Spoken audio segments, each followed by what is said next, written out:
अस्सलामुअलैकुम दोस्तों, कैसे हैं आप सब। मैं आप सबको यूट्यूब चैनल इंग्लिश लिटरेचर पे वेलकम कहती हूँ। आज के वीडियो के अंदर हम जो टॉपिक कवर करने जा रहे हैं that is the sun rising, जिसको लिखने वाले हैं जॉन डन। इनकी एक इम्पॉर्टेंट पोएम है ये। और फर्दर मोर जॉन डन का राइटिंग स्टाइल कैसा था, as a metaphysical poet, love poet, इन सब को हम लोग इनके जितने भी इम्पोर्टेंट एस्पेक्ट्स हैं सेपरेट लेक्चर के अंदर कवर कर चुके हुए हैं। तो इसीलिए मैं जो राइटर है हमारे जॉन डन, उनको इस लेक्चर के अंदर डिस्कस नहीं करूँगी। और मैं आपको रिकमेंड करूँगी कि मैं डिस्क्रिप्शन में लिंक डाल चुकी हूँ जॉन डन का। आप उस लिंक के ऊपर क्लिक करके उस लेक्चर को अप्रोच कर सकते हैं और वो लेक्चर सुन लीजिएगा लाजमी, क्योंकि उस लेक्चर को सुन के आपके जॉन डन को लेकर जितने भी इम्पोर्टेंट कॉन्सेप्ट्स हैं वो क्लियर हो जाएंगे। तो एनी हाउ, आज की इस वीडियो के अंदर हम बात करेंगे द सन राइजिंग की, जो कि जॉन डन की एक पोएम है। द सन राइजिंग 1633 को पब्लिश हुई थी, यानी कि जॉन डन की डेथ के बाद। और इसकी पब्लिकेशन हमारे पास कलेक्शन है सॉन्ग्स एंड सोनेट्स का, इसके अंदर हुई थी। एनी हाउ, टाइम को वेस्ट किए बगैर जो हमारा आज का लेक्चर है, लाइन बाय लाइन एनालिसिस हम करते हैं शुरू। रिब्यूकिंग स्टाइल है इनका। स्टार्टिंग पे ही देखें, कहते हैं बिजी ओल्ड फूल अनरूली सन, यानी कि ये स्टार्टिंग लाइन में ही किससे एड्रेस कर रहे हैं? सूरज से एड्रेस कर रहे हैं। यानी फर्स्ट लाइन के अंदर ही हम लोगों को फिगर ऑफ स्पीच नजर आ रही है अपोस्ट्रोफी की। अपोस्ट्रोफी क्या होता है? कोई भी पर्सन, कोई भी चीज जो या तो रियलिटी में प्रेजेंट ना हो या फिर वो रिस्पॉन्स ना दे, उससे डायरेक्टली एड्रेस करना, that is known as apostrophe. तो वो कहते हैं जी busy old fool unruly sun, के a busy old fool rude सूरज sun, why dost thou thus, कि तुम ये क्यों कर रहे हो? Why do you do this? Through windows and through curtains call on us, कि तुम सूरज को कह रहे हैं कि तुम क्यों हमारे घर के अंदर खिड़की से, हमारे कमरे में पर्दों से हम लोगों की तरफ पड़ रहे हो? क्यों तुम हमें झांक रहे हो? क्यों तुम हमें कॉल ऑन अस, हमें बुला रहे हो? यानी कि जो हमारे पोएट हैं जॉन डन, वो और उनकी beloved, they both are in the room, कमरे के अंदर है। अब सूरज निकल आया। जब सूरज निकला तो सूरज की जो रोशनी है वो खिड़की और पर्दों के जरिए इनके कमरे में जा रही है।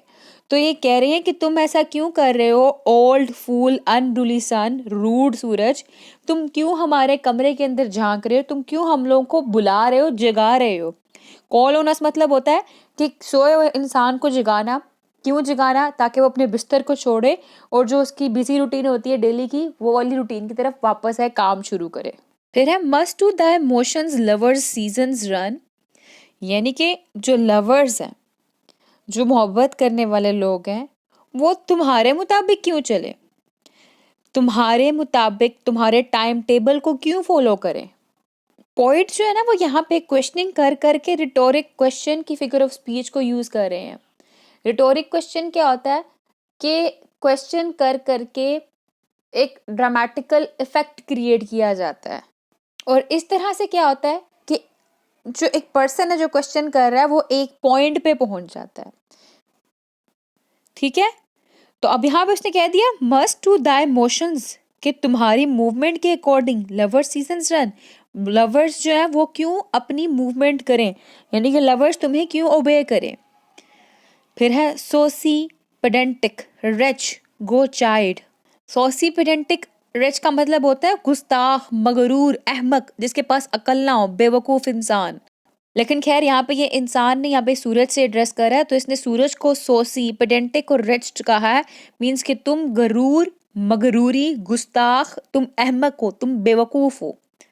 और चाइल्ड मतलब स्कोल्ड करना, डराना। वो यहाँ पे कह रहा है कि बेवकूफ, सिनिकल, प्राउडी, मिजरेबल फूल सन को कह रहा है कि तुम यहाँ से जाओ, दफा हो जाओ यहाँ से, जाके डराओ। किनको डराओ? लेट स्कूल बॉयज एंड सोर प्रेंटिस। प्रेंटिस कहते हैं ट्रेनीज को, लर्नर्स को। तो कहते तुम जाओ, जाके डराओ उन स्कूल बॉयज को जो कि स्कूल जाते हुए लेट हो चुके हुए हैं, लेट कमर्स टू स्कूल है वो, और उनको जो कि ट्रेनीज हैं, जो कि लर्नर्स हैं, यानी कि डिफरेंट प्रोफेशन से बिलोंग करने वाले लोग, जिनकी काम कब शुरू होता है, जिनका काम शुरू होता है सूरज निकलने के फौरन बाद, सनराइज के फौरन बाद, तो तुम जाके उनको डराओ, उनके ऊपर तुम अपनी रोशनी डालो, मुझे ना तंग करो। फिर कहता है go tell court huntsmen that the king will ride, कहते जाओ कोर्टमैन के पास जाओ कि उनको जाके बताओ जो किंग है वो राइड करना चाहता है, वो हंटिंग के लिए जाना चाहता है उनके साथ, जाके कोर्टमैन को जगाओ। Call country ends to harvest offices, country ends कहते हैं बेसिकली फार्मर्स को, कहते जाओ तुम फार्मर्स को जगाओ, उनसे कहो कि अपनी हार्वेस्टिंग का तुम्हारा टाइम शुरू हो गया, अपनी फसलों को काटना शुरू करो, हार्वेस्टिंग शुरू करो अपनी, उनको जाके जगाओ। Love all alike no season knows nor clime, बड़ी मजे की लाइन है, साथ लिंक करती हूँ अगली लाइन को भी। Nor hours days months which are the rags of time, कहते मोहब्बत किसी की परवाह नहीं करती, मोहब्बत को किसी सीजन की, किसी मौसम की, किसी क्लाइम की, किसी चीज की परवाह नहीं, किसी घंटे की, किसी दिन, किसी मंथ की, किसी भी चीज की कोई परवाह नहीं होती। ये सब सब क्या है, ये महीने, ये घंटे, ये दिन, ये सब सब क्या है, ये सब के सब जो है जस्ट पीसीज ऑफ टाइम है। Love does not care for anything.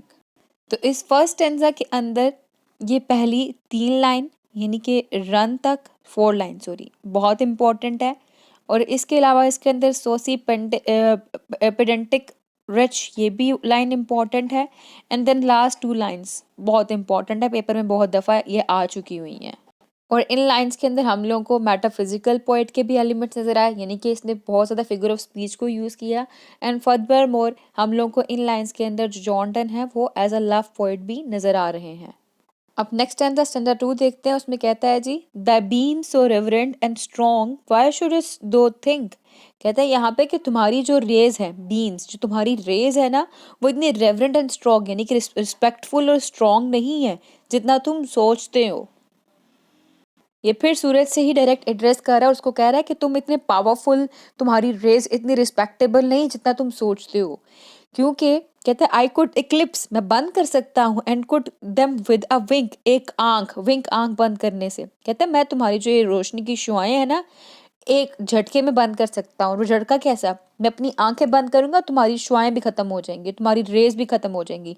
I could shade them out by winking my eyes, मैं अपनी आंखें बंद करूंगा तुम्हारी रोशनी जो है वो खत्म हो जाएगी, नजर ही नहीं आएगी। फिर साथ ही कहता है but that I would not lose her site so long, कहता है लेकिन मैं ऐसा नहीं करूंगा कि मैं अपनी आंख जो है वो बंद कर दूं, ठीक है, क्योंकि अगर मैं अपनी आंख बंद कर दूंगा तो उससे क्या होगा, मैं अपनी बिलीवर्ड का इमेज नहीं देख पाऊंगा, और मैं अपनी बिलीवर्ड के इमेज को 1 मिनट के लिए भी खोना नहीं चाहता। But that I would not lose her site, her site अपने बिलीवर्ड की बात कर रहा है, सो लॉन्ग कि मैं अपने लंबे अरसे के लिए अपने बिलीवर्ड की जो साइट है वो नहीं खोना चाहता, इसलिए मैं विंक यानी कि अपनी आंखें नहीं बंद करने वाला। फिर कहता है if her eyes have not blinded दाइन, कहता है अगर इसकी आंखों ने यानी कि इतनी खूबसूरत आंखें हैं मेरी बिलीवर्ड की, उसने तुम्हें अंधा ना कर दिया हो तो लुक, ठीक है, look and tomorrow late tell me, कहता है क्या करना कि तुम देखो किसको, पूरी दुनिया को, और कल आना फिर मुझे बताना, क्या बताना, whether both the Indies of spice and mine, Indies मतलब यहाँ पे बोथ जो ईस्ट इंडीज है और वेस्ट इंडीज उनकी बात की गई है, वो स्पाइसेस एंड गोल्ड की बेस पे फेमस है। तो कहता तुम जाओ, तुम जाके वेस्ट इंडीज को देख के आओ, ईस्ट इंडीज को देख के आओ, यानी कि पूरी दुनिया को देख के आओ, और मुझे बताना आकर कि वहां पे सारे स्पाइसेस एंड गोल्ड मौजूद है या यहाँ पे मेरे साथ पड़े हुए सारे स्पाइसेस एंड गोल्ड। मतलब ये अपनी बिलवेड के लिए स्पाइसेस एंड गोल्ड माइन का जो है ना वर्ड यूज कर रहा है, अपनी बिलवेड के लिए यहाँ पे इसने मेटाफर यूज किया है। कहता है बी वेयर दो लिफ्ट्स देम, कहता है जाओ जाकर तुम देख के आओ, और लाई हियर विद मी, और लाई हियर विद मी कि यहाँ मेरे साथ है, यानी ये सूरज को कह रहा है कि अगर तुम्हें मेरी बिलवेड ने उसकी आंखों ने अंधा ना कर दिया हो तो जाओ जाके तुम दुनिया का सफर करके आओ, तुम पूरी दुनिया को देख के आओ, तुम जाके वेस्ट इंडीज को और ईस्ट इंडीज को देख कर आओ, और बताना स्पाइसेस एंड माइन, सोना जो है जितना, चांदी जो है जितनी, जो सोने की कानें हैं, जो मसाले हैं सारे वहां पे मौजूद हैं। बी वेयर दो लेफ्ट दम, जहां पे तुम उनको देख कर आए हो, और लाई हेयर विद मी, या यहाँ पे मेरे साथ मौजूद है। फिर कहता है ask for those Kings whom thou sawest yesterday, कहता है उन सब बादशाहों से पूछना जिनको तुमने कल देखा था, जो बड़े खुश थे। क्या अब क्या पूछना है? एंड दो shalt here all here in one bed ले, कहता तुमने एक सफर किया, चक्कर लगाया, बहुत से बादशाहों को देखा और उनके साथ खुशियों को देखा। अब तुमने जब उन बादशाहों को देखा और उनकी खुशियों को देखा, क्या खुशियां वहां मौजूद थी सारी की सारी, या फिर एंड दो शेल्ट हियर यहाँ है all here in one bed ले, सिर्फ और सिर्फ एक बेड के ऊपर पड़ी हुई। यानी ये सूरज से कह रहा है कि तुम हैप्पीनेस और ग्लोरी को देखना चाहते हो, तो तुमने सारे बादशाहों को देखा कल, लेकिन तुमने बादशाहों को मुख्तलिफ प्लेसेस पे, डिफरेंट प्लेसेस पे देखा था।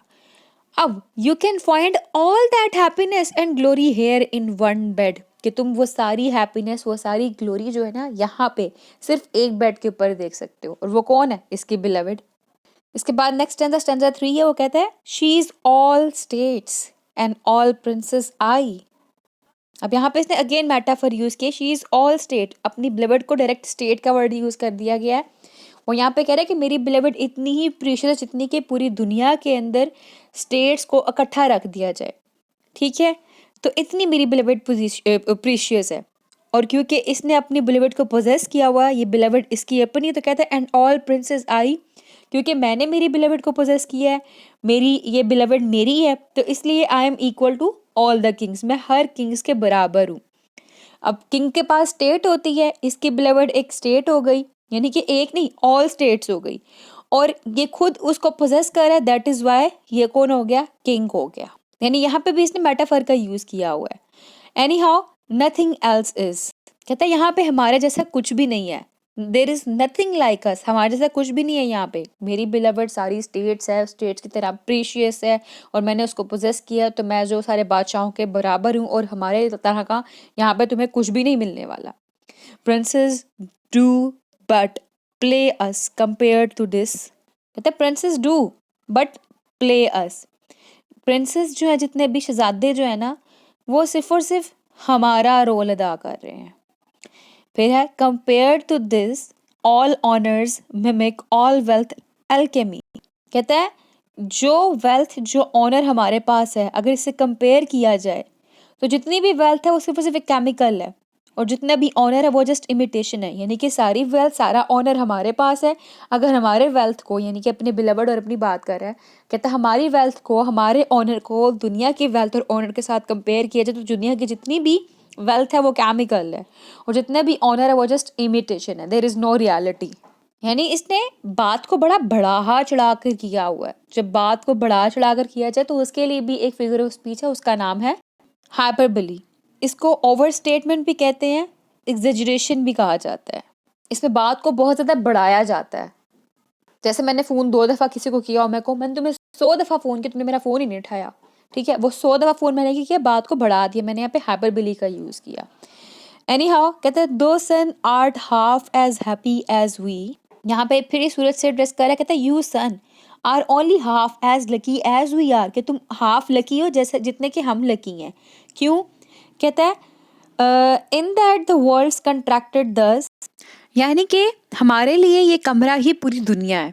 तो यहाँ पे वो कह रहा है कि सूरज तुम खुशकिस्मत हो, तुम लकी हो कि तुम इस कमरे के ऊपर चमके हो, क्योंकि अगर तुम पूरी दुनिया पर चमकना चाहते हो, निकलना चाहते हो, रोशनी करना चाहते हो, अपनी रेस फैलाना चाहते हो, तो तुम आकर हमारे इस कमरे पे ही अगर अपनी रेस फैला लो ना, तो that is enough for you, क्योंकि ये कमरा ही पूरी दुनिया के बराबर है हमारे लिए।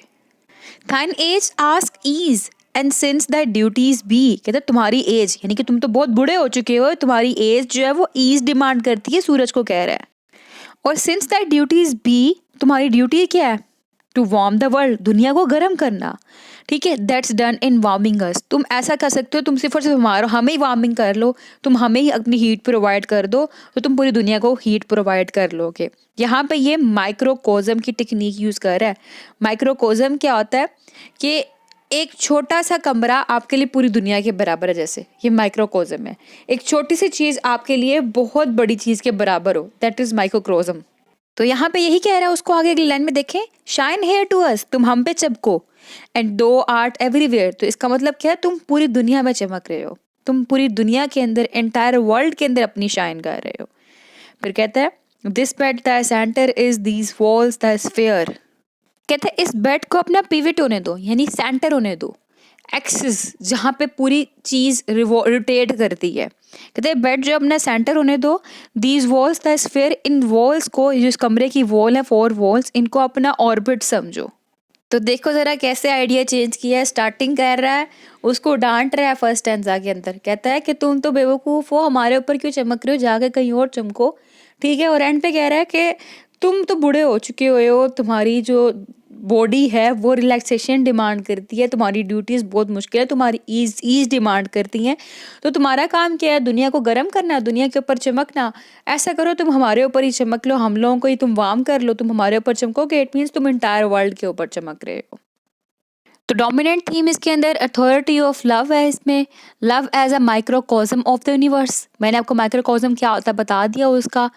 फिर इसके अलावा इसके अंदर लव एंड डिविनिटी हमने देखा, बहुत इंपॉर्टेंट थीम था। ये 3 थीम बहुत इंपॉर्टेंट है इसके अंदर, और आई होप कि आपको जो सारी पोइम है अच्छे से क्लियर हो चुकी होगी, इसमें कोई भी कन्फ्यूजन बाकी नहीं रही होगी। वीडियो पसंद है, वीडियो को लाइक भी करेगा, चैनल को सब्सक्राइब करना मत भूलिएगा। Thank you for watching this video, stay tuned with us, take care.